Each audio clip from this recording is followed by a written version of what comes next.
वकील साहब, प्रमुख साहब और तमाम जितने भी मेरे सभी बड़े बुजुर्ग हैं, सभी का नाम लूँगा, टाइम हो जाएगा।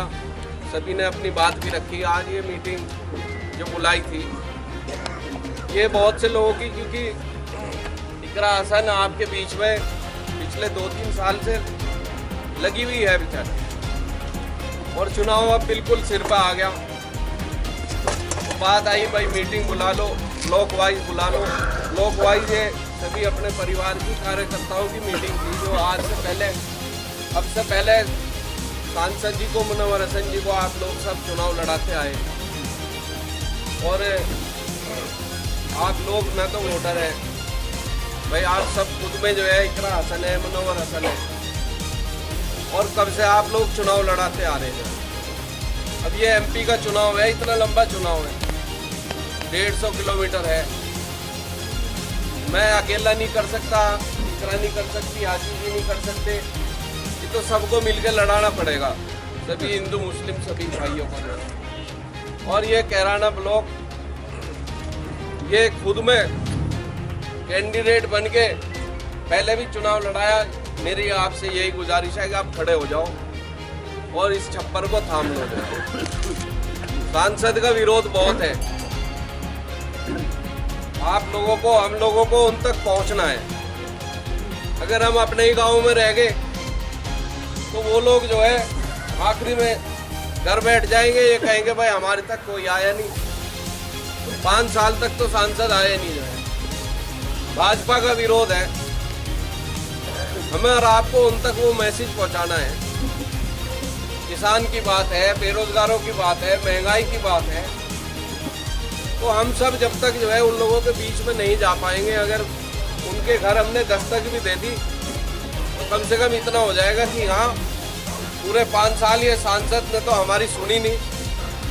डबल इंजन की इनकी सरकार रही, आज तक हमारे बीच में नहीं आया। कभी मुनव्वर हसन की तरह जनता दरबार नहीं लगाया। जिस तरीके से इस क्षेत्र के लोगों को सांसद कैसा होता है वो मुनव्वर हसन साहब ने बताया, और उन्हें वही आदत लगी हुई है। तो वो इस सांसद ने, जो भाजपा का सांसद है, इसने पता ही है आपको क्या किया, ना तो बीच में आया, ना किसी की सुनवाई करी। लोग परेशान हैं और दोबारा उसके साथ जुड़ना नहीं चाहते।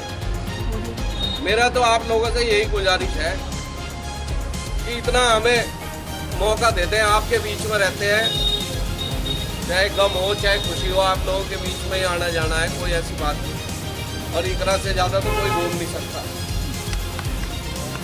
ऐसा ना हो, आपको भी पता, किसी प्रदेश में चले जाओ हिंदुस्तान के, किसी शहर में चले जाओ, हर जगह से जो है आपके पास भी फोन आते हो, हमारे पास भी आते हैं, हम मीडिया में भी देखते हैं। जितनी लोकप्रियता इकरा की है शायद किसी नेता की हो जाए।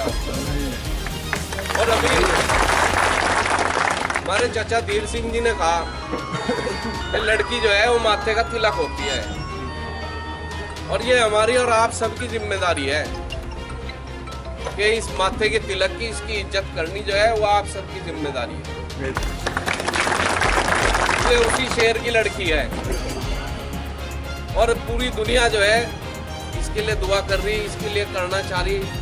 बहुत से लोग बाहर से आना चाह रहे जो है भाई हम वर्क करेंगे, और हमारे आदमी जिनकी ये बच्ची है, जिनके ये घर की है, वो अगर अपने घर बैठ गए तो भाई इससे बड़ी धूम मरने की बात कुछ नहीं है। आपके लिए पहले भी कितनी मजबूती से बेबाक है, लोग तो शेरनी कहते हैं, और लोग तो शेरनी कहते हैं, आपके लिए लड़की है, और लड़ भी रहे इस पूरे पश्चिम उत्तर प्रदेश में। सिर्फ हमारा परिवार है जो इस सरकार से टकरा रहा, भाजपा से टकरा रहा है। आपसे भी मेरी यही गुजारिश है, किसी से कोई घबराने की जरूरत नहीं। आपने बहुत से चुनाव जो है मुनव्वर हसन साहब को लड़ाए, और विपक्ष में लड़ाए, सरकार में भी लड़ाए जो है। उसी तरीके से खड़ा हो जाओ, उसी तरीके से चुनाव लड़ाओ, हमारी साथ जो है उधर दूसरे एरिया में भी चलो। हमें इतना वो ना करो भाई जो है इसी में रहो, यहाँ रहो, हमें और लोगों तक भी पहुँचना। तो मैं ज़्यादातर सबको देख ही रहा यहाँ, सभी से नज़रों से नज़रें मिल रही जो है, मैं सबकी जिम्मेदारी लगाऊंगा अगर जिम्मेदारी निभा सकते हो तो हाथ खड़े करा दी जाएगी, गाड़ियां दे दी जाएंगी जो है, और लोगों के बीच में चलो, उन्हें कन्विंस करो, उन्हें साथ जोड़ो, जो जिसकी भी जो भी जोड़ सकता हो, जिस गांव में जहाँ पहचान हो, जानने वाला हो, वहाँ लेके चलो, वहाँ जुड़वाओ जो है, हम आवेंगे। आपका जो अपना वो तो है ही, लेकिन और लोगों को जोड़ना जरूरी है। भाई टाइम बहुत हो गया, मीटिंग का मेन मकसद यही था कि आप लोग खड़े हो जाओ। बहुत से लोगों की होती है भाई मीटिंग नहीं कर रहे, मीटिंग कर लो। मीटिंग का यही मकसद था, और तैयार हो ना साथ चलने के लिए।